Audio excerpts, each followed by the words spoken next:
नमस्कार, DD news पर आप दो टूक देख रहे हैं। मैं हूं अशोक श्रीवास्तव। जिंदा गाड़ दूंगा, जिंदा गाड़ दूंगा, जिंदा गाड़ दूंगा, तेजाब फेंक के जला दूंगा, जिंदा जला दूंगा। ये सब डायलॉग आपने फिल्मों में जरूर सुने होंगे, फिल्मों में बड़े अच्छे लगते हैं, लेकिन असल जिंदगी में और राजनीति में अगर ये डायलॉग बोले जाने लगे तो क्या होगा? सोचिए कि इस देश में कोई पॉलिटिकल पार्टी या कोई नेता खुलेआम इतना दुस्साहस कर सकता है कि अपने विरोधी दल के नेताओं को बोले कि जिंदा गाड़ दूंगा। दुस्साहस देखिए, तेजाब फेंक के जला दूंगा। लेकिन यह सब कुछ हो सकता है। यूं तो कहते हैं कि देश में संविधान और कानून का राज है। जब संविधान और कानून का राज है तो इस तरह के जो बयान हैं वो अपराध की श्रेणी में आते हैं। धमकाना, इंटिमिडेट करना, इस तरह की तमाम धाराएं हैं जो लग सकती हैं इस तरह के बयान देने वालों पर। हेट स्पीच हो सकती है। ऐसे कई धाराएं हैं जो इस तरह का बयान देने वालों के खिलाफ कानूनी कार्रवाई का रास्ता प्रशस्त कर सकती हैं। लेकिन कहावत है ना, सैया भय कोतवाल तो फिर डर काहे का। अगर सैया कोतवाल हैं तो फिर डर किस बात का है। लेकिन बंगाल में जाते हैं तो यह मामला, यह कहावत थोड़ी ट्विस्ट हो जाती है, बदल जाती है। बंगाल में यह कहावत चलती है, दीदी भई कोतवाल तो फिर डर काहे का। दीदी भाई मुख्यमंत्री तो फिर डर काहे का।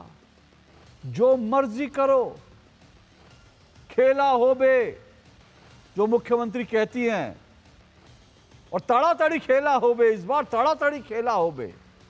जो मुख्यमंत्री कहते हैं, उनके नेता इतना आगे बढ़ जाते हैं कि वो सीधे सीधे कहते हैं जिंदा गाड़ दूंगा, जिंदा। वो कोई कानूनी कार्रवाई ऐसे लोगों पर नहीं होती, क्योंकि बंगाल में दीदी भई कोतवाल तो डर काहे का। दो टूक में आज हम इसी की चर्चा करेंगे। आखिर ये बंगाल में हो क्या रहा है? चुनाव है, ये तो समझ में आता है। पॉलिटिकल खेला होगा, ये भी समझ में आता है। बीजेपी कुछ आरोप लगाएगी, टीएमसी कुछ आरोप लगाएगी, ये तो चलेगा, क्योंकि बिहार में, पश्चिम बंगाल में चुनाव है, तो ये सब तो चलेगा बंगाल में। लेकिन अब बात इससे आगे बढ़ गई है। मत भूलिए कि पश्चिम बंगाल में इससे पहले भी चुनावी हिंसा वहां का एक राजनीतिक शगल रहा है। लेकिन इस बार चुनाव अभी घोषित नहीं हुए, चुनाव दूर हैं, लेकिन जिंदा जलाने की बात हो रही है, गाड़ देने की बात हो रही है। मुख्यमंत्री फाइल लेकर भाग जा रही हैं, और मामला जो है ईडी के साथ, ईडी और मुख्यमंत्री के बीच जो तनातनी, जो खेला जो चल रहा है, वो सुप्रीम कोर्ट पहुंच गया। आखिर ये सब हो क्या रहा है बंगाल में? क्या सत्ता इतनी इंपॉर्टेंट है? सत्ता इंपॉर्टेंट है, इसमें कोई दो राय नहीं, लेकिन क्या सत्ता के लिए इतना सब कुछ? ऐसी भाषा, ऐसी खुलेआम गुंडागर्दी। ये बंगाल तो भद्र लोक का जो है वो जगह है। बंगाल को तो कहते हैं भद्र लोक, जो है वो भद्र लोक है बंगाल। लेकिन भद्र लोक में ये अभद्र लोग कहां से आए? ये किसके लोग हैं? क्या कर रहे हैं? इन सब पे चर्चा करेंगे। इससे पहले भद्रलोक की कुछ अभद्र भाषाएं सुनिए।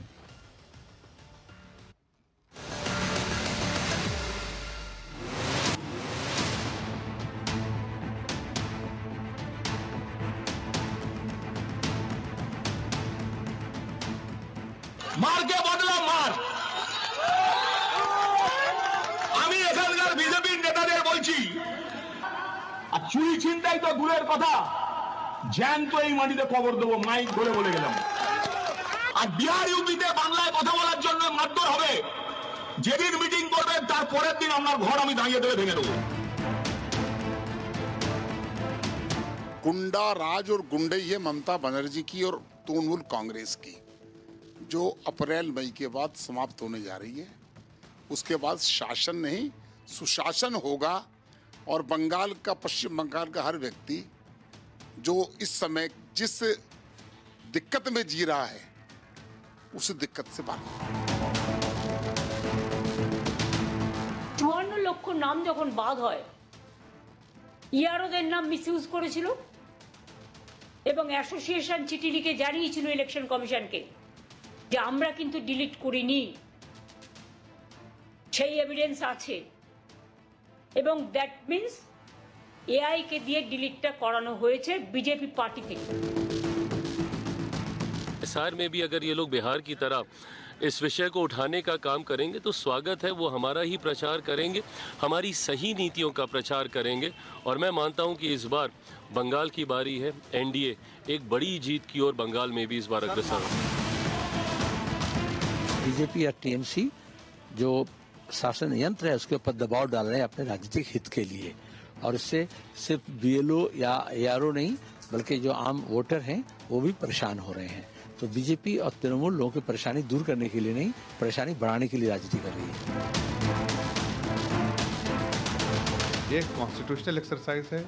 ये एक्सरसाइज जो है अपने वोटर लिस्ट की शुद्धिकरण के लिए है। साफ सुथरी वोटर लिस्ट हो, वही वोटर लिस्ट में हो जो देश के नागरिक हो। ऐसा एक्सरसाइज का सपोर्ट करना चाहिए ममता बनर्जी को, लेकिन बार बार इस बात को उठाने के बाद कहीं ना कहीं अपने आप को एक्सपोज कर रही है और उनको अपना डर जो सता रहा है, इसलिए इस तरह के लेटरबाजी कर रही है।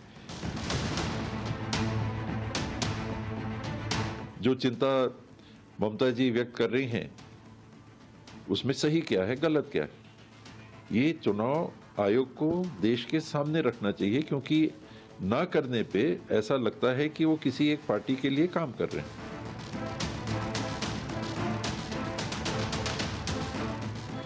चुनाव आयोग जो है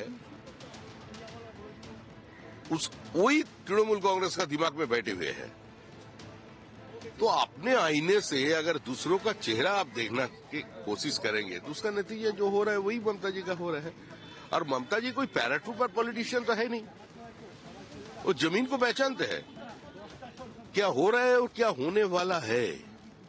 तृणमूल कांग्रेस का स्थिति क्या है, तृणमूल कांग्रेस कैसे कौन कौन जिला से पूरा विसर्जन होने जा रहा है, ये उसको मालूम है। तो चलिए, ये तो मैंने भद्रलोक की भाषाएं आपको सुनाई, बयान आपको सुनाया, और इसी को लेकर आज की चर्चा करेंगे। 4 मेहमान मेरे साथ जुड़ चुके हैं, ये परिचय करवा देता हूं। मेरे साथ रोहन गुप्ता जुड़े हुए हैं, बीजेपी के राष्ट्रीय प्रवक्ता हैं रोहन गुप्ता। मेरे साथ भास्कर सिन्हा रॉय जुड़े हैं, भास्कर सिन्हा रॉय राजनीतिक विश्लेषक हैं। सैयद जवाद जुड़े हैं, राजनीतिक विश्लेषक हैं, कांग्रेस पार्टी के समर्थक हैं। अवधेश कुमार जुड़े हैं, मेरे साथ वरिष्ठ पत्रकार हैं। चारों मेहमानों का बहुत बहुत शुक्रिया, स्वागत। मुझे रोहन गुप्ता जी और भास्कर सिन्हा रॉय जी को आमने सामने लाएं, दोनों को 1.5 मिनट देता हूं अपनी अपनी बात रखने के लिए, उसके बाद आज की डिबेट को शुरू करूंगा। भास्कर सिन्हा रॉय, कि भाजपा नेताओं को जिंदा गाड़ दूंगा, ये इस तरह के बयान जो लोग देते हैं बंगाल में, मुझे जानकारी नहीं है, मैं ये भी चाहूंगा अगर आपके पास जानकारी हो तो कृपया मुझे बताएं, मेरे दर्शकों को भी बताएं, हमें अच्छा लगेगा। क्या इनके खिलाफ कोई एक्शन हुआ है, कोई एफआईआर हुई है इनके खिलाफ, कोई एक्शन हुआ? हाँ जी, आप जिनको दिखाए ना, पूरा दिखाना चाहिए था किस सिलसिले में क्या कहा। उन्होंने कहा है बिहार यूपी में बांग्ला कहने से किसी को अगर मार देते हैं, आप लोग जो कर रहे हैं वो ऐसे करेंगे तो हम लोग ये करेंगे। ऐसा नहीं बोला है कि कोई आम आदमी को कोई गाड़ देंगे मार देंगे, ऐसा नहीं है। पूरा बात अगर आपको दिखाते तो आपको ये लगता कि इन्होंने जो कहा है। अच्छा, आप कहिए, आप हिंदी बोलने से अगर आपको कोई मार दे, अगर आपको कोई बोले कि आप बांग्लादेशी हैं, ये है वो है पाकिस्तानी है, ऐसे कुछ कह दे। इन्होंने इस सिलसिले में जहां से वो बोल रहा था वहां पर यह हुआ क्या कि बांग्ला कहने से बहुत सारे लोग मतलब यूपी से वहां पर वापस आ गए हैं और बांग्ला बोलने से डरते हैं। इस सिलसिले में उन्होंने कहा है, ऐसा नहीं है कि उन्होंने ऐसे ही कह दिया है। बोला जिन्होंने वो काम कर रहा है, बांग्ला बोलने से मार रहा है, वो तो क्या है, वो आतंकवादी नहीं है, लेकिन वो तो ऐसे आदमी है जिसको गुंडे लोग हैं, तो गुंडे लोगों के खिलाफ ये कहा है उन्होंने। तो आप जो बोल रहे हैं, पूरा चीज दिखाने से सब लोगों को मालूम पड़ता था, उनको जो कहा है उन्होंने वो सही कहा है। दूसरी बात यह है कि आम आदमी को डरने का कोई बात नहीं है। अब देखिए बंगाल में जो हो रहा है, उसके बाद एसआईआर को लेके जो चीज चल रहा है, अभी तक एसआईआर को लेके जितने सारे 78 लाख लोगों को पास सुन रहा हूं कि नोटिस अभी तक भेजा नहीं किया। 74 लाख लोगों को अभी तक नोटिस भेजेंगे, कब भेजेंगे, कब जांच करेंगे, कब क्या होगा, किसी को मालूम नहीं है। ओके जो एसआईआर को नाम को लेकर ओके भास्कर सिन्हा राय, ओके ओके ओके, आपके 1.5 बहुत मिनट, गलत काम कर ओके ओके ओके, आपके 1.5 मिनट जो हैं कंप्लीट हुए। अच्छा हुआ आपने कहा, अब इस बात को स्वीकार कर लिया कि भाई कहा है, नहीं तो बहुत सारे लोगों के पास ये भी विकल्प होता है कि नहीं कहा ही नहीं जी, वो तो मीडिया ने डिस्टॉर्ट करके दिखा दिया, वो तो बाइट जो है किसी ने एआई से वो कर दी। अच्छा हुआ आपने कम से कम ये तो स्वीकारा कि हाँ कहा तो है, कहा तो है, ठोक के कहा है कि भाई कोई अगर करेगा तो मैं तो ऐसा ही करूँगा। बहुत बढ़िया बात है। हमारा संविधान कानून तो यही कहता है कि भाई आप जिंदा गाड़ दो किसी को, कोई अगर कुछ कहे तो उसको जिंदा गाड़ दो। भारत के संविधान में, मुझे मालूम नहीं, मैंने जो संविधान पढ़ा उसमें नहीं लिखा था, लेकिन मुझे लगता है कि टीएमसी ने, मेरी बात पूरी नहीं हुई सर, आप इतनी जल्दी काहे परेशान हो जाते हैं सर, अभी तो शुरुआत हुई है। मैंने 1.5 मिनट आपको चुपचाप सुना, आप मुझे 30 सेकंड नहीं सुन पाए। इतनी असहिष्णुता लेकर कहाँ जाएंगे भास्कर जी, इतनी असहिष्णुता लेकर कहाँ जाएंगे? सुनना, थोड़ा सुनने के भी, मुझे मालूम है ममता दीदी की पार्टी में ट्रेनिंग नहीं होती सुनने की, वहाँ सिर्फ लेकिन थोड़ा सा सुनिए, थोड़ा सा सुनिए, ये ठीक है। मतलब मैं सिर्फ ये कह रहा हूँ कि मैंने संविधान में कहीं नहीं पढ़ा कि भैया कोई कुछ कह दे तो मैं जिंदा गाड़ दूंगा उसको, लेकिन ठीक है, हो सकता है पश्चिम बंगाल में संविधान की जो कॉपियां प्रतियां बट रही हूँ उनमें ऐसा लिखा हो, तो ये बयान भी संवैधानिक हो सकता है। रोहन गुप्ता जी, आपके 1.5 मिनट। वो कह रहे कि भाई देखिए कॉन्टेक्स्ट में कहा था उन्होंने। देखिए वापस मैं कह रहा हूँ कि ये तो यही इनका कल्चर या उनकी फिलोसॉफी या विचारधारा है कि हर चीज को धमकी से तोला जाए, हम ये कर देंगे, हम वो कर देंगे, चुनाव आयोग के अधिकारी वहां पे जाएं, उसके ऊपर हमला कर देंगे। तो ये मानसिकता, मरता क्या न करता, और जब दिया बूझने वाला होता तो ज्यादा फड़फड़ाता है। देखिए एसआईआर को लेके जो भ्रम इंडी गठबंधन ने बिहार में किया, उसकी जवाब तो जनता ने ऑलरेडी दे दिया। मैं आपको कुछ आंकड़े देना चाहूंगा कि वेस्ट बंगाल में जो एसआईआर हुआ है उसका ड्राफ्ट लिस्ट जो पब्लिश हुआ है अशोक जी, 7,08,16,030 वोट है, और 17 दिसंबर से लेके आज तक 2,09,438 बीएलए है सारी पार्टी के। सिर्फ 8 एप्लीकेशन, मैं आधिकारिक तौर पे बोल रहा हूं, सिर्फ 8 एप्लीकेशन सारी पार्टियों ने मिलके वोटर लिस्ट में इंक्लूजन के लिए अप्लाई किया है। ये शाम का डेटा में ईसीआई वेस्ट बंगाल का देख रहा हूं। एसआईआर 7,08,00,000 वोट में से 25 दिन के बाद सिर्फ 8 एप्लीकेशन सारी पार्टी ने मिला के दिए। भाई आपका विरोध किस चीज का है? क्यों इसको चुनावी मुद्दा बना रहे? क्यों आपको लग रहा है कि घुसपैठिए निकल जाएंगे तो आप चुनाव हार जाएंगे? और इसीलिए अशोक जी, जब टेक्निकल मुद्दे आते हैं तो इनके पास कोई जवाब नहीं होता है। एसआईआर की मैं 50 डिबेट कर चुका बिहार में, कोई जवाब नहीं होता था, आगे पीछे लेके जाएंगे। मैं चैलेंज के साथ कह सकता हूं, ये इन्होंने कहा इतने लोगों को ये नहीं मिला, तो क्यों भाई आपकी पार्टी ने क्यों कोई यहाँ पे क्लेम फाइल नहीं किया है? क्यों आधिकारिक तौर पर सिर्फ 8 में भी टीएमसी के 4 या 5 है? ओके, तो अब क्यों हवाबाजी कर रहे हैं? लेकिन चुनाव आयोग पे हमला कर रहे हैं? लेकिन रोहन जी, उनका आरोप तो ये है, टीएमसी का आरोप तो ये है कि भाई ये जो एसआईआर हो रहा है इसके कारण 84 लोगों की जानें चली गई हैं, 54 लाख लोगों को मौका ही नहीं मिला कि वो जो है अपना नाम जो है लिस्ट में करवा सके। आप लोग इतनी जल्दबाजी करवा रहे हैं। अशोक जी, मैं वापस रिपीट कर रहा हूं, 7,08,00,000 से ज्यादा वोटरों का वोटर लिस्ट में नाम आया। आपके पास था कि आप क्लेम करिए, किसी का नाम नहीं है आप इंक्लूड करवाइए, तो आप बातें क्यों कर रहे हैं? मीडिया ट्रायल क्यों कर रहे हैं? आप बताइए ना, आपके आंकड़े कहां पे? 4 या 5 एप्लीकेशन फाइल किए टीएमसी ने, तो भास्कर जी आ रहा हूं, भास्कर जी आ रहा हूं, रुकिए, आप क्यों नहीं कर रहे हैं? अगर आपको एसआईआर का विरोध है तो आंकड़ों में दिखना चाहिए, खाली मीडिया ट्रायल से कुछ नहीं होगा, हमला करने से कुछ नहीं होगा। और चुनाव आयोग ने हर स्टेट में जहां पे एसआईआर हुआ वहां पे उसकी मर्यादा भी बढ़ाई थी, क्योंकि चलो भाई लगता है समय कम है तो उसको बढ़ा दे। आप प्रक्रिया का विरोध कर सकते हैं पर उस कंसेप्ट का विरोध नहीं कर सकते जो संविधान ने दिया हुआ है। एक स्टेट में जाकर एसआईआर का विरोध करते हैं, दूसरे स्टेट में उसके साथ खड़े रहते हैं। You can not contest. Okay, एक एक करके भास्कर जी आप ही के पास आ रहा हूं, रुकिए भास्कर जी आ रहा हूं। आप एसआईआर की प्रक्रिया में सवाल उठा सकते हैं पर एसआईआर के कंसेप्ट पे सवाल नहीं उठा सकते हैं, क्योंकि सारे आपके आंकड़े जब लिस्ट आती है और सिर्फ 4 एक्सक्लूजन है तब आपके आंकड़े सारे ठीक है, ठीक है भास्कर जी, क्या ये जो कुछ बयानबाजी हो रही है, क्या ये दरअसल जो एसआईआर हो रहा है उसकी बौखलाहट है? क्योंकि ये कहते हैं कि भाई एसआईआर हो रही है, बौखलाहट है, क्योंकि उसमें ममता बनर्जी का जो वोट बैंक है वो जो जा रहा है, इसके कारण ऐसा ये आरोप लगा रहे हैं जो बीजेपी का कहना है। एक बात।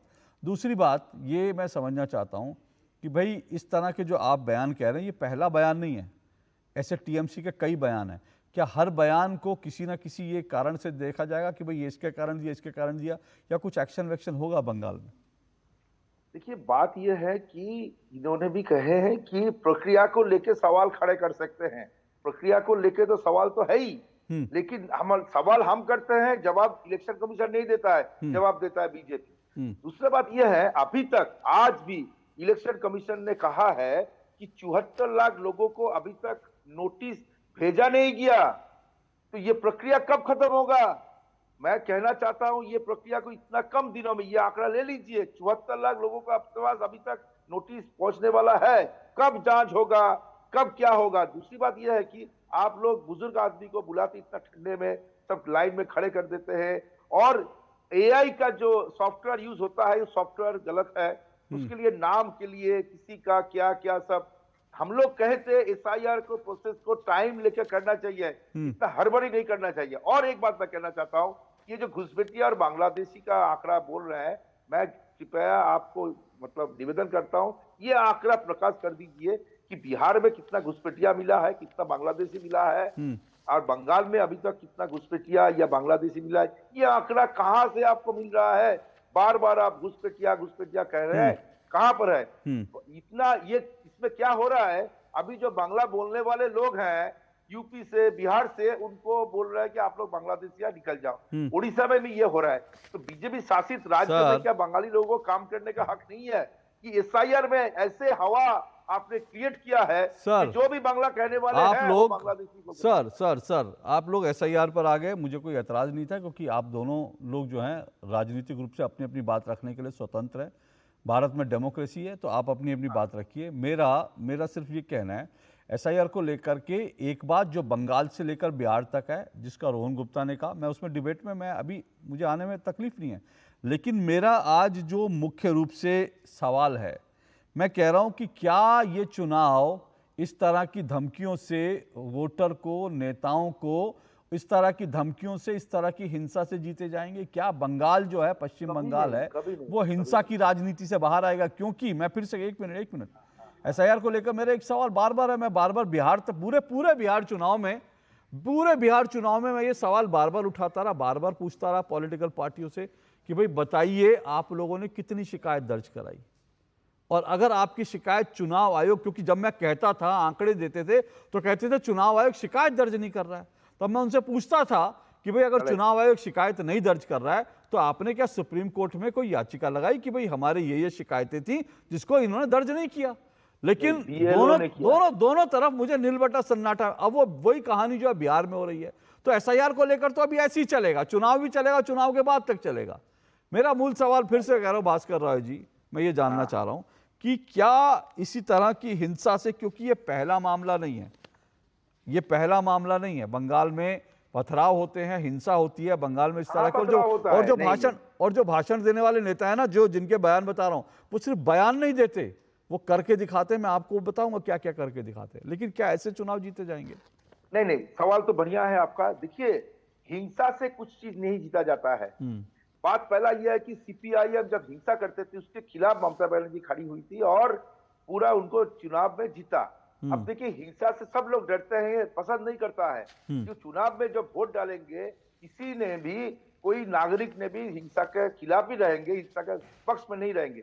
दूसरी बात क्या होता है, अगर आप एसआईआर सब चाहता है कि नहीं चाहता है, उसके बाद उससे क्या होता है, आप क्या बोल रहे हैं कि मुसलमान हो, आप क्या बोल रहे हैं हिंदू हो, बांग्लादेशी हो, ये जो विभेद कर रहे हैं आप, एसआईआर कीजिए, हमको वोटर लिस्ट के लिए आपको कोई हक नहीं है नागरिकता देखने के लिए, आप किसी आदमी को बांग्लादेशी कह देते हैं। भास्कर जी, और इसका देखिए, अभी भास्कर जी बंगाल में, भास्कर जी एक मिनट, भास्कर जी पश्चिम बंगाल में, भास्कर जी पश्चिम बंगाल में घुसपैठिए हैं, ये बात तो ममता बनर्जी ने खुद संसद में स्वीकारी थी, बड़ी तादाद में घुसपैठिए। आज क्या ममता बनर्जी मुख्यमंत्री हो गई तो क्या सबको डिपोर्ट कर दिया क्या? अच्छा सुनिए, ये तो आपने जो ही कहा है, घुसपैठिया है कि नहीं है, लेकिन इसके साथ एसआईआर किसी का नागरिकता लेके सवाल पैदा नहीं खड़े हो पाएंगे और नहीं कर सकते हैं, ये सुप्रीम कोर्ट ने कहा है। अरे सर, अगर घुसपैठिया है, सुनिए, ओके, नहीं सर सुनिए, नहीं आप सुनिए, आप जो ट्रैक, अच्छा 30 सेकंड दिए, आप गलत ट्रैक पे जाइए, फिर भी 30 सेकंड दिए, बोलिए। अगर घुसपैठिया है या नहीं है, ये सवाल उठाने का टाइम एसआईआर चलने का टाइम में ये नहीं कर सकते, क्योंकि SIR has got nothing to do with the infiltration. हो गया सर, ये जो क्या है, हो गया सर, 30 सेकंड। मानते कि नहीं? ओके सर, ओके, आपके 40 सेकंड हो गए, 40 सेकंड हो गए, आपने 30 सेकंड मांगे थे। अब मैं रोहन गुप्ता जी से जवाब लूंगा, बाकी उसके बाद मेहमानों के पास भी जाऊंगा। लेकिन एक बात मुझे बड़े दुख के साथ आज ये कहना पड़ रहा है, मुझे दुख के साथ कहना पड़ रहा है कि मुझे एक ही बात विपक्ष के तमाम प्रवक्ताओं के बीच बिहार चुनाव से लेकर आज तक एक ही बात बार बार दोहरानी पड़ती है। वो थोड़ा खराब भी लगता है, मुझे लगता है मेरे दर्शकों को लगेगा ये अशोक श्रीवास्तव क्या एक ही बात पहले बिहार चुनाव में आज भी बोल रहा है। सर, एसआईआर नागरिकता को चिन्हित करने का कोई उसका एसआईआर की प्रक्रिया नहीं है, लेकिन एसआईआर की प्रक्रिया यह जरूर है कि जो भारत का नागरिक है उसी का वोट बने, वही वोटर लिस्ट में हो, और यह मैंडेट भारत का संविधान चुनाव आयोग को देता है। और इसको लेकर के पूरा विपक्ष सुप्रीम कोर्ट में कई बार जा चुका, और सुप्रीम कोर्ट ने कहा कि यह तय करना कि भारत का नागरिक ही वोटर लिस्ट में हो, यह सुप्रीम कोर्ट ने कहा कि यह चुनाव आयोग को पूरा अधिकार है यह तय करने का। अब उसमें जो नहीं आया, जिसके पास भारत का नागरिक साबित करने के लिए दस्तावेज नहीं थे, अब वो घुसपैठिया है या नहीं है, यह गृह मंत्रालय करेगा। आप गृह मंत्रालय से सवाल पूछ सकते हैं कि भाई कितने लोग के नाम काटे थे वो घुसपैठिए, लेकिन इस प्रक्रिया को लेकर सवाल नहीं उठा सकते कि चुनाव आयोग जो कर रहा है वही कर रहा है जो संविधान ने उसको ताकत दी है, संविधान ने उसको अधिकार दिया है, बशर्ते कि आपने पिछले 2-1 साल में भारत का संविधान बदल ना दिया हो तो। और मेरी जहां तक जानकारी है, संविधान कोई स्टेट नहीं बदल सकता। ऐसा नहीं है कि बिहार में तेजस्वी यादव संविधान बदल देंगे और बंगाल में पश्चिम बंगाल की मुख्यमंत्री ममता बनर्जी, संविधान एक ही है, और वो संविधान ये कहता है चुनाव आयोग को ये पूरा अधिकार है। रोहन जी अपनी बात करिए, फिर बाकी दो मेहमानों के पास जाता हूं। मैं यही कह रहा था अशोक जी कि आपने बहुत सही कहा कि चुनाव आयोग नागरिकता तय नहीं करता है, पर इतना इंश्योर जरूर करता है कि सिर्फ देश का नागरिक ही वोट तय कर पाए। और जब आप ये फिल्टरिंग करते हैं, इसका मतलब ये क्लियर हो गया कि जो देश का नागरिक नहीं है वो वोटर लिस्ट में नाम नहीं आएगा, और जो ड्राफ्ट लिस्ट में से जो नाम हटे हैं उसमें घुसपैठिए हो सकते हैं। पर ये बात इनको इसलिए नहीं माननी है अशोक जी, क्योंकि यही वोट बैंक के सहारे आज तक चुनाव जीतते आए। ये इनके जो वोट कटे हैं, ये लोग प्रूव नहीं कर पाते हैं कि ये सही वोट कटे। अरे भैया, अगर इतने वोट कटे हैं और लेजिटिमेट वोट कटते तो आज तक आपकी पार्टी ने उसके खिलाफ क्यों एक भी आवेदन नहीं दिया है? बताइए, कहां चले गए? सब उड़ गए क्या वोट? आपकी पार्टी क्यों फिर उनके साथ खड़ी है? और इसीलिए भाजपा कहती है कि आपको घुसपैठियों के सहारे सरकार बनानी है, अवैध नागरिकों के सहारे सरकार बनानी है। बांग्लादेश से जो लोग आए हैं उसको नकली आधार कार्ड देकर उनको वोटर लिस्ट में नाम करके आपको वोट पाने, ये नहीं होगा। जो दूध का दूध पानी का पानी एसआईआर ने किया है, देश का नागरिक ही वोट कर पाएगा। ये अबाधित अधिकार चुनाव आयोग को देश के संविधान ने दिया हुआ है, जिसका उपयोग चुनाव आयोग कर रहा है। उसके लिए आपत्ति होना, मुझे लगता है संविधान के विरोध से कम हम इसको नहीं आंक सकते। ओके, मैं इसके पहले कि आगे भास्कर सिन्हा जी आपके पास दोबारा आऊं, क्योंकि मुझे इस सवाल का जवाब अभी भी नहीं मिला कि भाई ये हिंसा वाले बयान जो हैं बंगाल में इतने ज़्यादा दिए जाते हैं, इसके खिलाफ एक्शन क्यों नहीं होता? भले ही आप किसी एक्शन का रिएक्शन का है, मैं उस पर आऊँगा, लेकिन उससे पहले सैयद जवाद और अवधेश जी के पास भी जाना चाहता हूँ।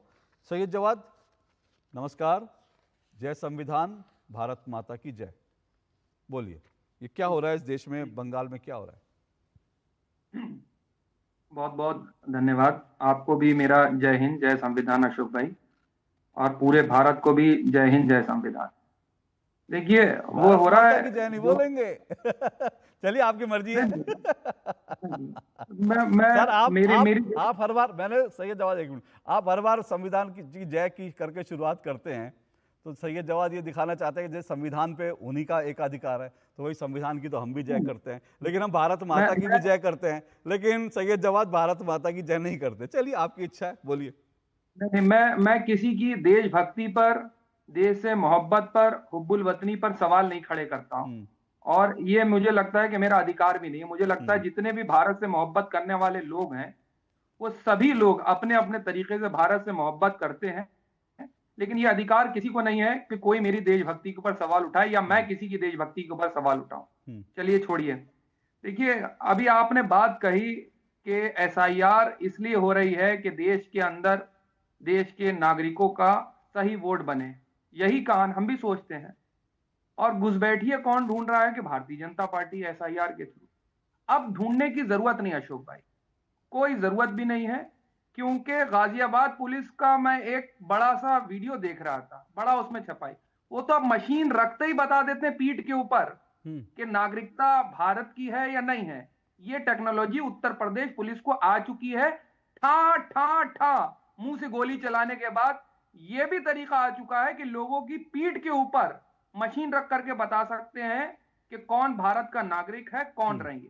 इतनी मेहनत कर रहे हैं, ये तो भाई आप उत्तर प्रदेश पुलिस वालों का धन्यवाद करिए। धन्य है हम, हमें अपनी ऐसी उत्तर प्रदेश की पुलिस मिली जिसके ऊपर सुप्रीम कोर्ट ने कहा कि उत्तर प्रदेश की पुलिस क्रिमिनल केसेस को बना रही है सिविल केसेस को डाइल्यूट करके, मतलब सिविल केसेस को भी क्रिमिनल केस बना देती है। धन्य है डबल इंजन की सरकार वाले लोग। ये मेरी टिप्पणी नहीं है साहब, ये सुप्रीम कोर्ट की टिप्पणी है। एसआईआर को लेकर के, एसआईआर हम भी विरोध में नहीं, लेकिन जो पूरी प्रोसेस है, जो पूरी प्रक्रिया है, उसी के ऊपर तो सवाल है साहब।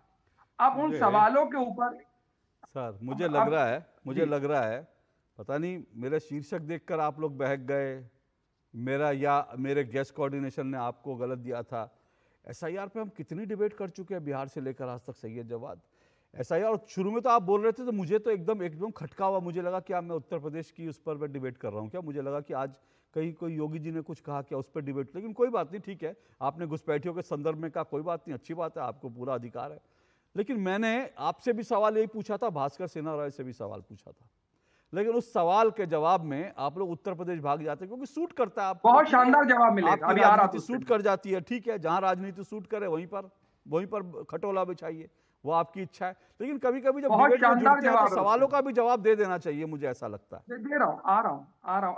आप भी भूमिका बनाते हैं, आप बोलने का तरीका होता, हम भी थोड़ी सी भूमिका बनाने की तो सर 2 मिनट की भूमिका, 2-2.5 मिनट की भूमिका। अब नहीं, ये देखिए, ये तो नाइंसाफी होगी जब बीजेपी 5-5 मिनट 3-3 घंटे की भूमिका बना सकते हैं, लोग तो सदन में भूमिका बना सकते हैं। इतनी तो इजाजत हमको भी होना चाहिए ना। लोग सदन में भी बहुत भूमिका बनाते हैं। चलिए छोड़िए, अब काम की बात करते हैं। बोलिए, काम पर आइए। जिस तरीके से बयानबाजी को लेकर के आपने बात करी, हो सकता है कल को कुछ लोग भारतीय जनता पार्टी ज्वाइन कर लें और उसके बाद जो है उनको बड़े बड़े पदों से नवाजा जाए। याद होगा आपके सम्राट चौधरी के पिताजी ने भी आदरणीय प्रधानमंत्री जी के लिए कुछ ऐसे ही लफ्ज यूज करे थे। माननीय शकुनी चौधरी जी ने आदरणीय प्रधानमंत्री जी को क्या कहा था उन्होंने, याद है आपको या भूल गए हो? उसके बाद आज देखिए उप मुख्यमंत्री बने हुए हैं। और खुद भारतीय जनता पार्टी में वो लोग लेकर के आए जाते हैं जो दूसरी पार्टी में ज्यादा करप्ट होते हैं। उन सारे करप्शन वाले लोगों पे खुद भारतीय जनता पार्टी आरोप लगाती है, खुद उनको अभद्र गालियां देती है, और जैसे ही वो भारतीय जनता पार्टी ज्वाइन कर लेते हैं दूध के धुले हो जाते हैं, बिल्कुल साफ सुथरे। कोई आरोप नहीं लगे होंगे उनके ऊपर, ना सीबीआई, ना ईडी, ना इनकम टैक्स, ना सीएजी उनके पास जाएगी। जितने विरोधी लोग हैं सबके पास ये जाती है सीबीआई, ईडी, इनकम टैक्स, तमाम तरीके के लोग। और भाषा का मर्यादा की बात करूं, भाषा की मर्यादा, हिंसा की बात करूं तो आप भूल गए होंगे। करना चाहते हैं आप भाषा की मर्यादा, हिंसा की? मुझे तो लगा कोई बात ही नहीं करना चाहते क्योंकि 10:31 हो रहे हैं। एक मिनट रुकिए सर, एक मिनट। 1 घंटे के प्रोग्राम में से 10:31 हो चुके, आधा घंटा निकल गया। जहां से मैंने शुरू किया था उस पर आना ही नहीं चाहता कोई, ना भास्कर राय सिन्हा आए, उन्होंने तो जस्टिफाई कर दिया कि भैया धमकी दी गई थी, कुछ कहा गया था तो उसके जवाब में दिया। सैयद जवाद को तो पता नहीं, वो कह रहे हैं कि भाई बीजेपी वाले ले लेते हैं, तो मतलब क्या ये जिसने कहा ये भी चाहते हैं कि आप ये भी बीजेपी वाले, ये भी बीजेपी में आ जाएं, क्या आप ये कर रहे हैं? ये क्या कहना चाह रहे हैं मुझे समझ में नहीं आया। लेकिन मुझे एक ब्रेक तो लेना है ना, क्योंकि आप लोगों की भूमिका के चलते जो है मैं ब्रेक ही ना ले पाऊँ तो वो भी दिक्कत हो जाएगी ना। आप लोग तो भूमिका ही बना रहे हैं, आधे घंटे तक हम प्रोग्राम की भूमिका ही बना रहे हैं, मतलब गजब ही है ये भी। कभी सवालों का भी जवाब आ जाए तो अच्छा लगेगा। इस भूमिका के बाद, ब्रेक के बाद कोशिश करते हैं सवालों के भी जवाब आ जाए इस ब्रेक के बाद।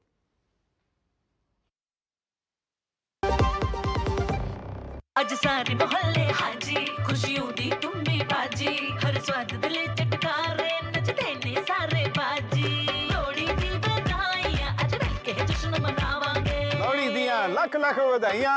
हो असली मसाले सच सच, MDH टिंग टिंग, आपके लिए एक फेस्टिवल ऑफर है। क्यूआर कोड स्कैन करो, यूपीआई पिन डालो और 10,000 रुपए आपके बैंक अकाउंट में। पिन डालूंगा तो पैसा खट से आएगा नहीं, झट से कट जाएगा। मैं मूर्ख नहीं हूँ। आलिया, यूपीआई कहता है यूपीआई पिन पैसे भेजने के लिए होता है, पाने के लिए नहीं। इस बात को याद रखें और कहें मैं मूर्ख नहीं।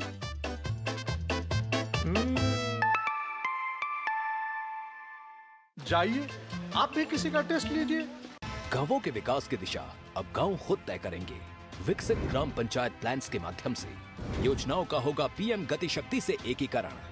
प्रधानमंत्री नरेंद्र मोदी जी के नेतृत्व में इस सहभागी विकास मॉडल की नींव रखी है विकसित भारत जी राम जी एक्ट 2025 ने, जो देता है हर ग्रामीण परिवार को 100 नहीं पूरे 125 दिनों के सुनिश्चित रोजगार की गारंटी। विकसित भारत जी राम जी। इच्छाओं की कोई उम्र नहीं होती, आज हो या कल आंखों में हरदम चमकती। कल भी रहे आज के ठाट, ना हो टेंशन रिटायरमेंट के बाद। हाँ करनी है तैयारी, एनपीएस जरूरी है। LIC युवा प्रोफेशनल्स के लिए लाए हैं नव जीवन श्री। करें नियमित प्रीमियम का भुगतान, जीवन बीमा का आनंद लें। प्राप्त करें प्रीमियम के प्रतिशत पर गारंटीकृत एडिशंस। अपने वित्तीय लक्ष्यों के अनुरूप मैच्योरिटी पर गारंटीकृत धनराशि पाएं। मौजूदा पॉलिसी धारकों के लिए आकर्षक अतिरिक्त लाभ। आज ही खरीदें। व्यक्तिगत जानकारी के लिए ऑनलाइन अनुरोधों से रहें सावधान। कुछ भी जानकारी देने से पहले जरूर सोचें। कोई भी वैधानिक कंपनी फोन या इंटरनेट पर आपसे निजी जानकारी कभी भी नहीं मांगती, इसलिए ऐसे कॉल या ईमेल आने पर अपनी जानकारी देने से पहले समझदारी दिखाएं और सावधानी बरतें। शिव प्रकाश जी सिर्फ 35 साल की उम्र में हार्ट अटैक से अचानक चले गए। टर्म लाइफ इंश्योरेंस के पैसों से उनके माँ बाप को सहारा मिलेगा। पॉलिसी बाजार ने क्लेम के वक्त फैमिली का पूरा साथ दिया। पॉलिसी बाजार पे 1 करोड़ का टर्म लाइफ इंश्योरेंस सिर्फ 400 रुपए महीने से शुरू। गोल्डी छोले मसाले, जहाँ जाए रिश्ते बनाए। गोल्डी लाए हैं फ्रेश लॉक टेक्नोलॉजी, जो रखे मसालों को हर समय फ्रेश। चलिए दो टूक आप देख रहे हैं। दो टूक में हम चर्चा कर रहे हैं कि दीदी भाई कोतवाल तो फिर डर काहे का। और आज का शीर्षक इसलिए क्योंकि पश्चिम बंगाल में अभी चुनाव तो दूर हैं, लेकिन टीएमसी नेताओं की जो धमकियां हैं वो सामने आने लगी हैं एक के बाद एक। एक नेता ने तो सीधा सीधा कहा है कि मैं विरोधी नेताओं को जिंदा गाड़ दूंगा जमीन में। इससे पहले यह भी याद रखिए कि बंगाल जो है पूरे देश में चुनावी हिंसा में इस वक्त नंबर 1 है। नंबर 1 है बंगाल में, और किसी चीज में है नहीं है, लेकिन चुनावी हिंसा में पश्चिम बंगाल नंबर 1 है। यहां तक कि एक जमाने में बिहार उत्तर प्रदेश में चुनावी हिंसा होती थी, लेकिन आज बिहार में पूरा चुनाव हो गया, एक व्यक्ति की जान नहीं गई। लेकिन पश्चिम बंगाल में हर चुनाव में जो है भयंकर हिंसा होती है, भले ही वो पंचायत चुनाव क्यों ना हो। तो सवाल यह है कि क्या इसलिए क्योंकि वहां पर डर नहीं है, और खास करके टीएमसी नेताओं को डर नहीं है, क्योंकि दीदी भाई कोतवाल तो फिर डर काहे का। इसी पे चर्चा कर रहे हैं। मेरे साथ 4 मेहमान जुड़े हैं। रोहन गुप्ता बीजेपी से, भास्कर सिन्हा राय हैं, राजनीतिक विश्लेषक हैं। मेरे साथ सैयद जवाद जुड़े हैं, राजनीतिक विश्लेषक, कांग्रेस पार्टी के समर्थक। अवधेश कुमार जुड़े हैं, वरिष्ठ पत्रकार हैं। अवधेश जी, ये जिस तरह की बयानबाजी पश्चिम बंगाल में अभी से शुरू हो गई है, एक बार फिर ये संकेत दे रही है कि चुनाव में बड़ा खेला होगा। क्या कहते हैं सर? आवाज काल में इस जी बोलिए। ममता बनर्जी के शासन काल में इसमें हैरत का क्या विषय है, जब आपने स्वयं कहा दीदी भाई कोतवाल, जब मुख्यमंत्री स्वयं ईडी के छापे में डीजीपी को लेकर के पहुंच जाती है और 3 वहां ईडी के अधिकारी केवल हैं, और पहुंचती है और वहां डीजीपी कहते हैं कि अगर किसी सामान की बरामदगी दिखाई तो अरेस्ट कर लेंगे, और उसके बाद वो लेकर छीन कर जो मुख्यमंत्री आते हैं, वो भी एक प्रकार से डकैती ही हुआ ना। अब सरकारी काम में बाधा डाल रहे हैं भाई, उस केस में क्या होगा, छूटेंगे अलग बात है, लेकिन ईडी कानूनी रूप से तो देश की जो संपत्ति है, जो हवाला के माध्यम से टैक्स नहीं आया है, उसकी बरामदगी के लिए कोशिश करती है, और उसमें मुख्यमंत्री पहुंच करके उसमें अगर डाका डालती है डकैती स्वयं करती है और बाहर आके दिखाती है माइक पर कि ये देखो मैंने मोबाइल लिया है, ये देखो मैं छीन के ले आई हूं, मैं ऐसे ही लड़ती हूं। और एक संदेश देती है पूरे कार्यकर्ताओं को कि मैं सबके साथ खड़ी हूं, चुनाव जीतने के लिए जो करना है करो। मैं एक प्राइवेट कंपनी में आ सकती हूं तो किसी के साथ खड़ी हो सकती हूं। और जब एक मुख्यमंत्री देश के गृह मंत्री को धमकी दे सकती है कि आप होटल से निकल जाइए, होटल में मेरे कारण आप यहाँ घूम रहे हैं पश्चिम बंगाल में, तो इससे बड़ी दादागिरी, इससे बड़ा मतलब आपराधिक बयान क्या हो सकता है? उसके बाद तो नेताओं का बयान कम है। तो मुख्यमंत्री स्वयं इसके लिए वो आगे है, स्वयं लड़ने के लिए तैयार है। और आपने देखा है कि संदेश खाली में जब ईडी की टीम गई थी, क्या दशा हुआ था? 3 से 4 हजार लोगों ने खदेड़ना शुरू कर दिया था और कैसे बच के भागे, और वहां के पुलिस ने रक्षा नहीं की, उल्टे ईडी पर एफआईआर दर्ज कर लिया है। अब यहाँ एफआईआर दर्ज कर लिया है। तो आप पश्चिम बंगाल देखिए ना, इतनी जगह एसआईआर हो गया, कहीं बीएलओ का साथ वैसा नहीं, वही बीएलओ है। भाई आपने इतना दबाव बनाया, आपने मार के टांग के और आत्महत्या की कोशिश, आत्महत्या क्यों नहीं बना दिया? कैसे नहीं कहा जाए? तो पश्चिम बंगाल इस समय ऐसा हो गया है। और आप लॉ एंड ऑर्डर मशीनरी की फेलियर का इससे बड़ा उदाहरण क्या हो सकता है कि खुलेआम विधायक, मंत्री, मुख्यमंत्री, गृह मंत्री को मुख्यमंत्री धमकी दे रही है। तो ये तो एक्शन का समय आप टेलीविजन पर दिखा रहे हैं। और तृणमूल के यहाँ जो समर्थक राजनीतिक विश्लेषक, आप सोचिए इन लोगों को शर्म भी आती है कि नहीं आती है? एक लोकतंत्र में एक चुनाव जो है हमारे लोकतंत्र का पर्व है, उसमें आप इस ढंग से धमकी देके मारपीट की उतार के कह रहे हैं कि कितने घुसपैठिए मिले। पश्चिम बंगाल एकमात्र प्रदेश है जहां हाकिमपुर बॉर्डर पर सैकड़ों बांग्लादेशी इकट्ठे हुए एसआईआर के दौरान, टेलीविजन चैनलों ने दिखाया, जो बता रहे हैं कि मैं 20-20 साल से कोई यहाँ हूं, मेरे पास वोटर आईडी कार्ड है, बस्तियां की बस्ती,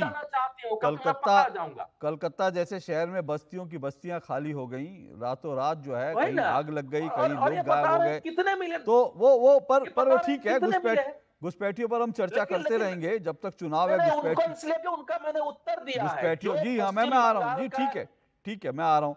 भास्कर जी, जब मुख्यमंत्री इस तरह के बयान देती हैं तो फिर कार्यकर्ता नेताओं को तो मंत्री जी को फॉलो करना ही है, मुख्यमंत्री को तो फॉलो करना ही है। मैंने भी पहले अवधेश जी ने जो याद दिलाया वो सही बात है।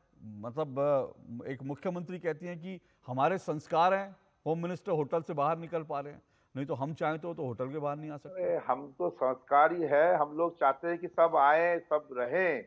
लेकिन बात यह है कि अगर आप यहाँ पर आगे गुंडागर्दी करेंगे, ईडी सीबीआई को लेके आप गुंडागर्दी करेंगे, हमारा ऑफिस में घुस के हमारा चीज चुराएंगे आप, हमारा डेटा लेके भागेंगे आप, ये आपका घर में अगर कोई चोर घुस जाए तो उसको रुकने का कोई हक नहीं है आपका क्या? ये बात समझ लीजिए। ईडी और सीबीआई को लेके चुनाव आने का पहले ईडी और सीबीआई जो सक्रिय हो जाते हैं और विरोधी दल के ऊपर जो दबाव डालते हैं, ये नहीं चलने दिया जाएगा। ये बात समझ लीजिए। दूसरी बात ये है, 19 तारीख को सुप्रीम कोर्ट में केस है, उसमें कोर्ट तैयार करेंगी कि क्या सही हुआ था क्या नहीं। तीसरी बात है, आप जो बोले थे यहाँ पर हिंसा होती है, आपके पास कुछ आंकड़ा ही नहीं है। हाँ, देखिए आंकड़ा चाहिए सर। अरे आंकड़ा दे देता हूँ सर। ये अगर सवाल पूछते तो जवाब लेने का नहीं, आपने कहा आंकड़े नहीं है तो आपको आंकड़े में दे देता हूँ सर। अरे मैं बोल रहा हूँ, फिर अच्छा बोल लीजिए 2021 में एक दो झूठ और बोल लीजिए, फिर आपको आंकड़े देता हूँ। बोलिए। के बाद वोट के बाद मतलब हिंसा के लिए कुछ एफआईआर हुआ था, केंद्रीय जांच एजेंसी भी गया था और वहां पर जितने भी आरोप हुआ था सब देखा गया, सब आरोप चुनाव से कोई संबंधित नहीं थे। तो ये आप भूलिएगा कि वोट के बाद जो हिंसा हुआ वो हिंसा के साथ चुनाव का कुछ संबंध था, ऐसे कोई सेंट्रल गवर्नमेंट का रिपोर्ट है? नहीं, रिपोर्ट देखिए। आरोप को मत उठाइए। कोई संबंध नहीं था, संविधान में नहीं लिखा है, कोई संबंध नहीं था, होने के लिए भी संविधान में कोई संबंध नहीं था। भास्कर राय चौधरी कहते हैं कि बंगाल में तो हिंसा होती नहीं, आरोप है। हाँ, आरोप है। देखिए ऐसा है, मैं कोई आरोपों वाली खबर तो सुना नहीं रहा हूँ, ठीक है ना? मैं कोई आरोपों वाली खबर नहीं सुना रहा हूँ। मैं अब आपको 2-3 खबर, उसके बाद रोहन गुप्ता रिस्पॉन्ड करेंगे। वो कह रहे हैं कि भाई ये तो आरोप है। अब अखबारों में आरोप नहीं छपते। मैं आपको खबर बता दूं, पश्चिम बंगाल में एक और बीजेपी कार्यकर्ता की हत्या, ममता राज में अब तक 154 कार्यकर्ताओं की हत्या हुई। कहाँ के ये खबर अब सुनिए ना ना ना, अब आवाज बंद कर दीजिए इनका। हो गया इन्होंने, हो गया बंद बंद बंद। अब सुनना पड़ेगा, अब तो सुनना पड़ेगा ना। जब मुंह में उंगली दी है कि मेरे पास आंकड़े नहीं है, तो मुंह में उंगली दी है तो फिर आंकड़े भी सुनिए। 154 कार्यकर्ताओं की हत्या अब तक। ठीक है, दूसरी खबर आपको सुनाता हूं। दूसरी खबर जो है, ये मेरे पास पूरी की पूरी लिस्ट है, एक लंबी लिस्ट जो आप देख रहे हैं, ये नाम के साथ लिस्ट है, ये जिन कार्यकर्ताओं की हत्या हुई है। एक बात अब मैं आपको और सुनाता हूं, सुनिए। आपने सुना पंचायत चुनाव में कितने लोग मारे जाते होंगे? बंगाल में 2019 के पंचायत चुनाव में खबर, एज बंगाल पंचायत पोल वायलेंस लीव्स 13 डेड। पंचायत चुनाव में 13 हत्याएं। आजकल पूरे देश में लोकसभा चुनाव होते 13 हत्याएं नहीं होती, लेकिन पश्चिम बंगाल में अकेले 13 हत्याएं हो जाती हैं पंचायत चुनाव में। और सुनिए भास्कर राय जी, बंगाल चुनाव के बाद हिंसा में 60 लोगों की जानें गई। अब तक 250 के खिलाफ चार्जशीट।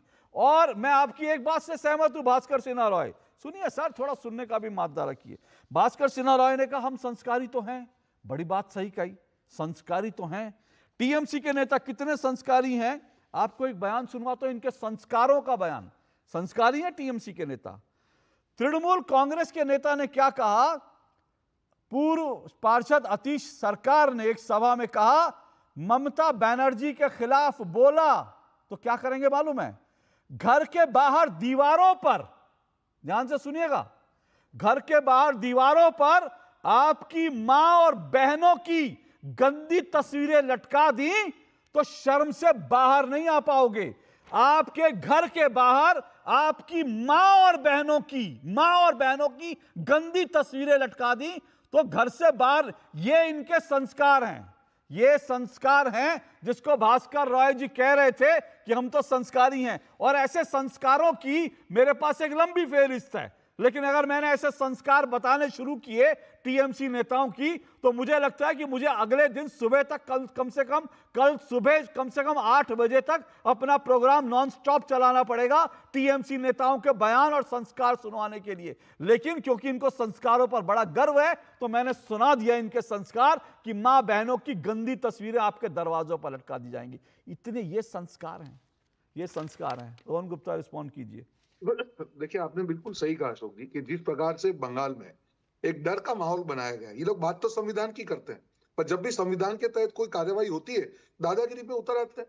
अभी ईडी ने जो प्रतीक जैन जो आईपैक के दफ्तर पे छापा किया, पूरा प्रेस कॉन्फ्रेंस प्रेस नोट आया कि कोल स्मगलिंग का मनी ट्रेल का जो 1 साल के पहले एफआईआर हुई थी उसके तहत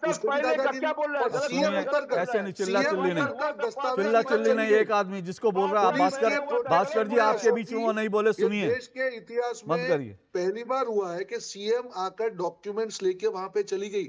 ईडी को सुप्रीम कोर्ट में जाना पड़ा कि हमारी जो हम जांच कर रहे थे उसमें आके शांतिपूर्ण जांच में सीएम ने आकर डॉक्यूमेंट ले लिए। इससे बड़ा डर का माहौल क्या होगा?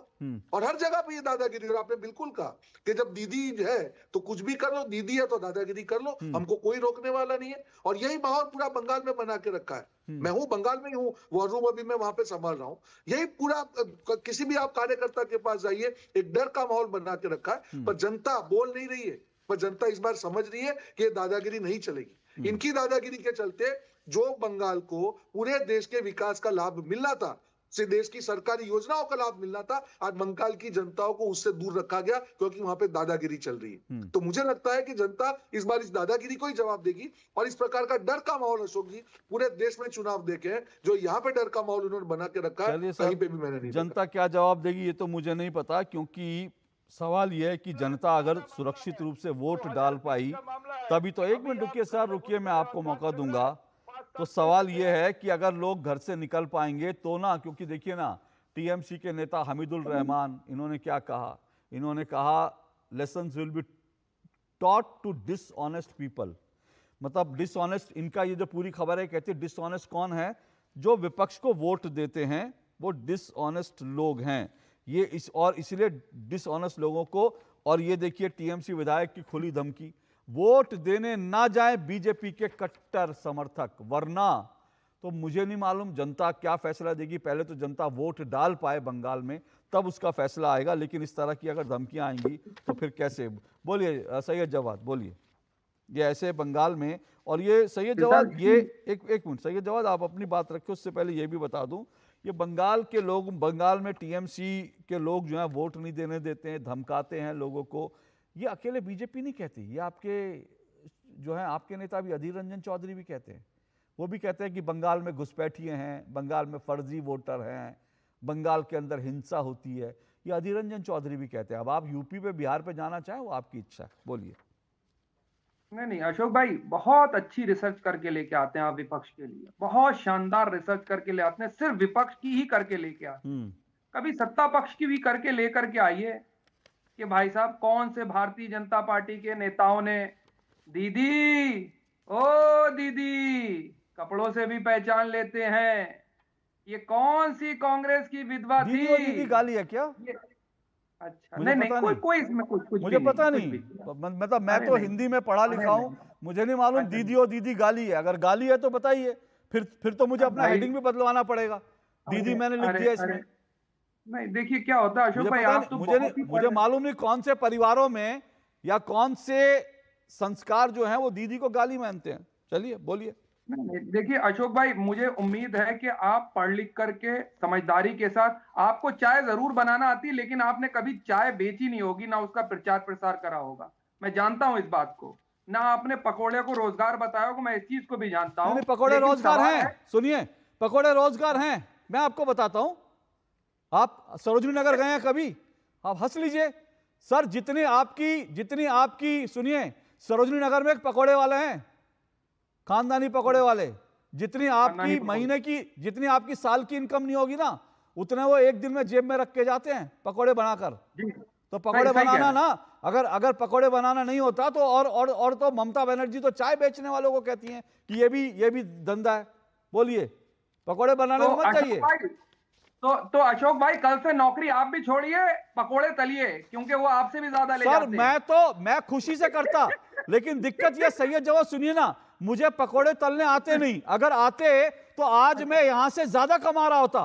और सुनिए, मुझे नहीं पता, अगर आपको आते हैं ना तो आप मेरे साथ पार्टनरशिप में खोलिए, और यकीन दिला रहा हूं, ये जितने टेलीविजन डिबेट्स में आकर हंसने से जो पैसा नहीं मिलता, उससे ज्यादा पकोड़े की दुकान से कमा लेंगे आप, ये मेरी आपको गारंटी है।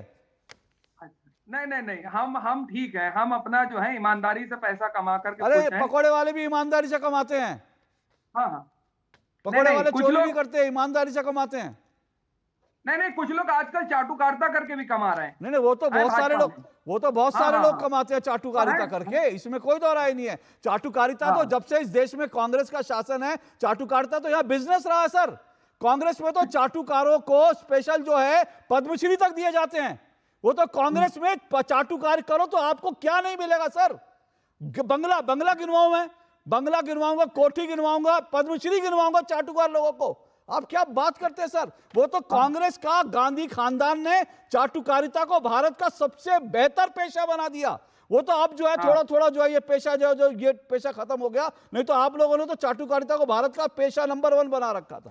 बोलिए। अच्छा, चलिए वो तो सभी जान रहे हैं और देश की जनता भी जान रही है। दूसरी सबसे बड़ी बात कह रहा हूं आपसे, मौजूदा भारतीय जनता पार्टी के भी कई ऐसे नेताओं के बयान हैं जो आपको चलाना चाहिए। अगर ना हो तो मैं आपको पूरी लंबी लिस्ट दे दूंगा और उसके बाद रिसर्च भी दे दूंगा, थोड़ी सी आसानी होगी। तीसरी सबसे बड़ी, भाषा की मर्यादा की बात हो रही थी साहब। भाषा की मर्यादा सभी को रखना चाहिए, चाहे नेता हो, चाहे अभिनेता हो, चाहे मैं हूं, चाहे आप हो। ठीक है, हमारे मतभेद होंगे और कड़े से कड़ा प्रहार करेंगे। मैं आज के युवाओं को भी कहता हूं, मैं रोहन भाई को भी कहता हूं कि कल को आप कहां बैठे होंगे, सामने वाला कहां बैठा होगा, भाषा की मर्यादा और इतना हमेशा रखिएगा कि एक खिड़की एक दरवाजा खुला रहे हमेशा। ये हमारे लोकतंत्र की खूबसूरती है। अगर ना हो तो आदरणीय अटल बिहारी वाजपेयी जी ने इस चीज को, इस मर्यादा को बहुत अच्छे से समाज के रखा हुआ था। मैं आज भी उनका इसीलिए सम्मान करता हूं। मुझे और कितने नेता होंगे विपक्ष के, मुझे एक छोटा सा ब्रेक लेना है, अटल बिहारी वाजपेयी जी से, मुझे एक छोटा सा ब्रेक लेना है। लेकिन सैयद जवाद, आज अटल जी की प्रशंसा करके आप कौन से दरवाजे या खिड़की खोल रहे हैं मुझे नहीं मालूम, या रोहन जी को कौन सा खिड़की बता रहे हैं कि मेरा ये खिड़की जो है, मेरा रोशनदान खुला हुआ है अटल जी की। वो अटल जी वही अटल जी हैं जिनको सोनिया गांधी ने गद्दार कहा था, ये अटल जी वही अटल जी है। आज अगर सैयद जवाद कह रहे हैं तो कौन सी खिड़की कौन से दरवाजे में दस्तक दे रहे हैं मुझे नहीं मालूम। एक ब्रेक लेकर आता हूं मैं, रुकिए।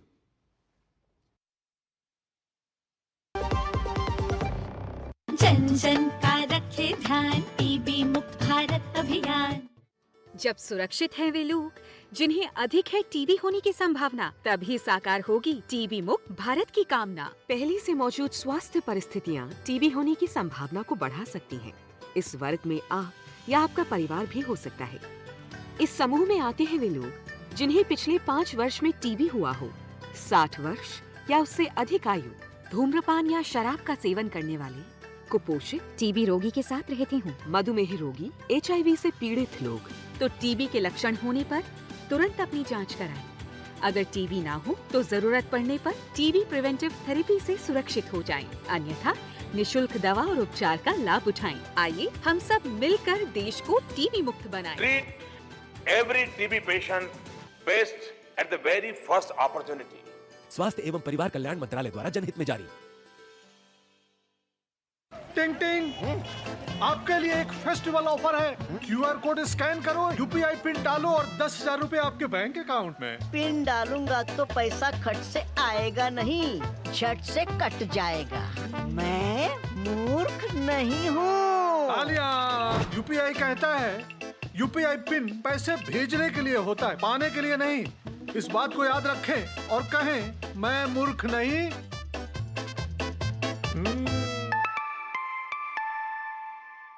जाइए आप भी किसी का टेस्ट लीजिए। विभाग अनेक, कंप्लेंट बॉक्स 1। किसी भी सरकारी दफ्तर, विभाग या बैंक से जुड़ी शिकायत के लिए pgportal.gov.in पर जाएं, रजिस्टर करें, संबंधित विभाग चुनें, शिकायत दर्ज करें और ट्रैकिंग ID नोट करें।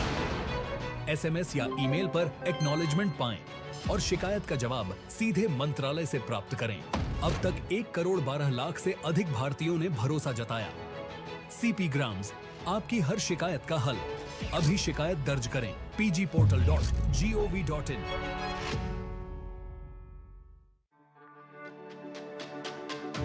मेरी पसंद, मेरी पसंद,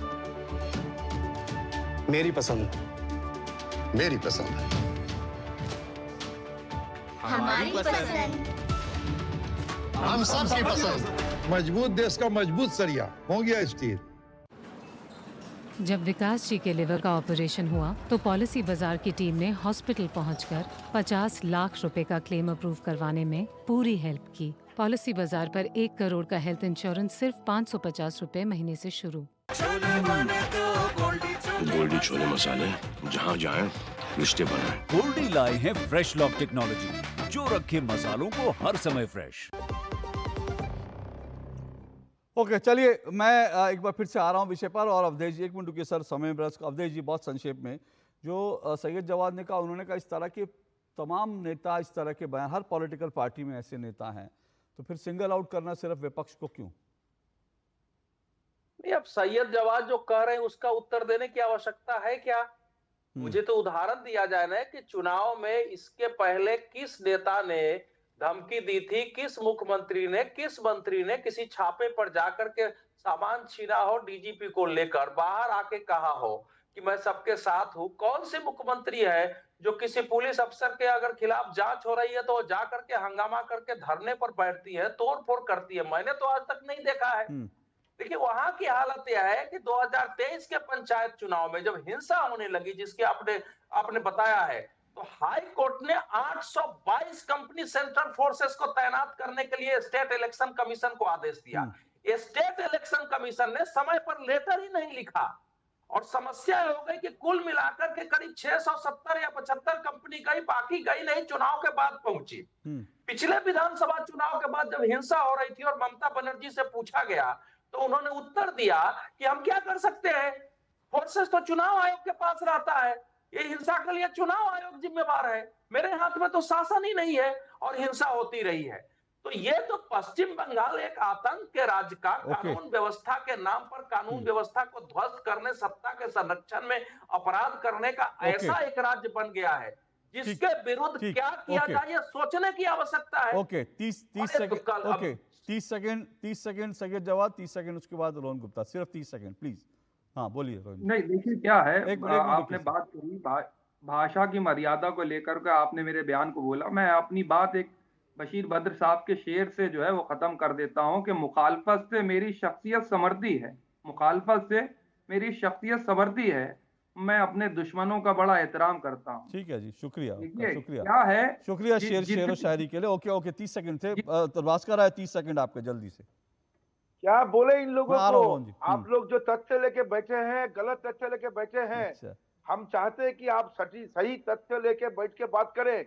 हाँ। बंगाल में बीजेपी को जिताने के लिए ईडी और सीबीआई ने लगे हुए हैं कि खुद ठीक है जीत नहीं पाएंगे। वो ठीक तो है जी। बैसाखी है ना, बैसाखी। ओके बीजेपी ओके का तो ओके बैसाखी है, ओके ईडी और okay CBI. Okay okay Rohan Gupta ji 30 second. Ashok ji, इस प्रकार की भाषा ना बंगाल ने कभी स्वीकार की है, ना बंगाल स्वीकार करेगी। बंगाल की संस्कृति पूरे विश्व में भारत की पहचान बनाई है, तो ये भाषा नहीं चलेगी। आप कितनी भी दादागिरी कर ले, दीदीगिरी कर ले, बंगाल इस बार आपको बदल के रहेगा और ये दादागिरी का जवाब बंगाल की जनता आपको इसको प्यार से देगी। चलिए भास्कर राय जी, आपने कहा कि हम झूठी खबरें लेकर बैठते हैं, तो भाई साहब मैं तो अखबार की खबरें लेकर बैठता हूं।